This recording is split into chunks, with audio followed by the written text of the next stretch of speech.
السلام عليكم ورحمة الله. أهلا بكم في قناة يوميات محمد وآلاء. النهاردة هنعمل وصفة كنافة سهلة جدا جدا وبسيطة قوي، ومن ألذ وصفات الكنافة. يعني دايما الوصفات بتكون كنافة بالمانجا، كنافة بالتمر، كنافة بالقشطة، كنافة بالمش عارف ايه. الوصفة النهاردة اقتصادية جدا جدا جدا، تقدري تعمليها في أي وقت، في أسرع وقت. حتى لو مش بتعرفي تدخلي المطبخ خالص، مش هتاخد منك أي مجهود ولا أي وقت ولا أي ابتكار، وما فيهاش أي أسرار.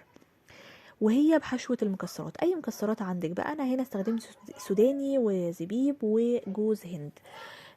ما حطيتش على الخلطة سكر، ومش هضيف سكر خالص في الخلطة زي ما هتشوفوا معايا. هنا حضرت الخلطة، حطيت كمية من السوداني على زبيب على جوز هند. حابة تضيفي حاجة، حابة تشيلي حاجة، براحتك حسب ما بتحبي. وبعد كده هجهز المادة الدهنية اللي هستخدمها مع الكنافة. يفضل تكون سمنة بلدي او زبدة، تكون ريحتها حلوة وطعمها حلو، لان هي دي اللي هتدي طعم للكنافة بتاعتي. فيعني اكتر حاجة اقتصادية هي زبدة جنة او زبدة فرن، دي اكتر حاجة اقتصادية مش مكلفة ابدا. القالب ده كله بيبقى تقريبا ب30 او ب40 جنيه. زي ما انتم شايفين انا خدت منها يعني حوالي 3 معالق، و 3 معالق كبار يعني، وبسيحها في الميكرويف، وضفت عليها شويه زيت عشان تكتر معايا الكميه، وكمان علشان ما تتحرقش مني. وبس بدأت هنا دلوقتي ان انا هجهز الكنافه. اي نوع كنافه، انا هنا استخدمت كنافه السلام. ممكن اي نوع، ممكن مونجيني، ممكن كنافه سايبه زي ما تحبي. طلعتها وهي مجمده، وسبتها بس تفك حاجه بسيطه بحيث ان انا اعرف اكسرها بايدي. حابه ان انتي تحطيها في الميكسر او في الكبه علشان تتكسر، مفيش اي مشكله. انا هنا استسهلت ان انا اكسرها بايدي. استخدمت قد ايه في صينيه كبيره؟ استخدمت حوالي كيلو الا ربع من الكنافه.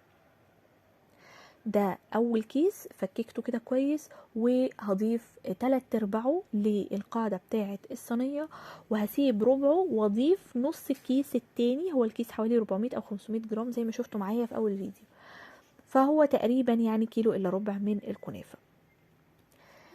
المادة الدهنية بتاعتي بعد ما ساحت هحط جزء في الصينية، والجزء التاني هحطه على الكمية اللي هتكون في القاعدة تحت. ودي اهم حاجة، مهم قوي ان انا اعجن او اقلب او ابس زي ما بتسموها مع البسبوسه الماده الدهنيه مع الكنافه كويس. ليه؟ علشان لما اجي ابططها في الصينيه من تحت تمسك معايا كويس. بلاقيه كده قوامها يكون عامل زي الرمله. لما اجي امسكها في ايدي كده وتمسك في بعض شويه، يبقى خلاص هي كده جاهزه.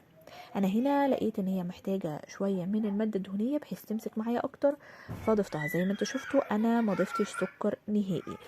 ده لمحبي الحلويات، بس في نفس الوقت بيجزعوا من الحلويات اللي بزياده، اللي هي الحلويات الشرقيه اللي بتجزع دي، اللي بيتضايق من الحاجات المسكره بزياده. فالوصفه دي هتفرق معاه جدا وهيحبها جدا جدا، لان هي مش مسكره بزياده، وفي نفس الوقت حاجه حلوه لو نفسنا راحت لحاجه حلوه من غير ما نجزع او نموع يعني. اوكي، هنا بططتها في الصينية كويس جدا. وافضل الصواني للحلويات هي الصواني الالومنيوم، بتوزع الحرارة كويس قوي. ده شربات انا كنت محضراه قبلها، شربات او العسل بتاع الحلويات، محضراه قبلها بيوم. كان عندي كوبايتين سكر، كوبايتين ميه، سبتهم يغلوا على النار. بعد ما غليوا ضفت عليهم نص ليمونه ورشه فانيليا او كيس فانيليا صغير بعد ما اطفي النار. ضفت 3 معالق بس على الخلطه بتاعتي عشان بس تمسك في بعض. يعني برضو انا ما ضفتش سكر على الخلطه، انا اكتفيت بال3 معالق العسل اللي ضفتهم على الخلطه بتاعتي، وهكتفي بالعسل اللي او الشربات اللي هسقي بيه الكنافه بعد ما تطلع من الفرن. وزعت الخلطه كويس، وهنا انا ما علتش الجوانب بتاعه الكنافه لاني مش حاطه حاجه سايله. يعني لو الحشوه قشطه او كاستر او هكذا من الحاجات اللي سايله اللي ممكن تطلع على الجوانب وتتحرق، ساعتها هيبقى لازم انك تعلي الجوانب بتاعه الكنافه. ولكن انا هنا ما علتش الجوانب لان هي مكسرات عادي، بس انا ما طلعتهاش على الحرف قوي بحيث ما تتحرقش. وعلى طول الجزء التاني من الكنافه برضو ضفت عليه جزء من الماده الدهنيه لحد ما مسك معايا شويه علشان اعرف ابططه فوق الحشوه. بس بططها كويس جدا جدا بحيث يكون شكلها حلو ومنتظم وتاخد كلها لون واحد. المادة الدهنية كمان هي اللي بتدي لون كويس للكنافة بتاعتي. هنا بططها كويس جدا، وبعدين هحط باقي المادة الدهنية على الوش لان هي دي اللي هتديها اللون الحلو. بعد كده بدخلها على الفرن على درجة حرارة متوسطة او درجة حرارة 200 لحد ما تاخد لون من تحت. هتاخد تقريبا من تلت ساعة نص ساعة حسب حرارة الفرن بتاعك. تابعيها كده، مجرد ما تلاقيها من الجناب بدأت تصفر تتابعيها لحد ما تغمق سنة من الجناب، وبعدين تطلعيها تقلبيها في طبق وتنزليها تاني في الصينية تاخد لون. انا مفضلش انك تفتحي عليها الشواية.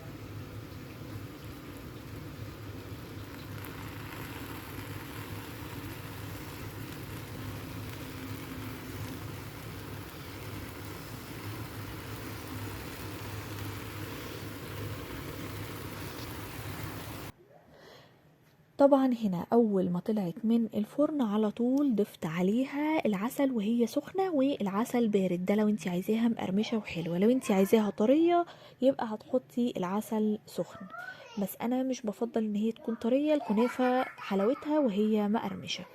وبس كده، دي كانت وصفة النهاردة سهلة وبسيطة وسريعة، مش هتاخد معاكي وقت ابدا. اتمنى تجربوها وتقولوا لي رأيكم، وما تنسوش تعملوا لايك واشتراك في القناة علشان تتابعوا فيديوهات اللي جاية يوميات في افكار كتير ودي اي واي كتير جدا. تابعوا القناة وان شاء الله تعجبكم بإذن الله. اشوفكم الفيديو الجاي بإذن الله. في امان الله.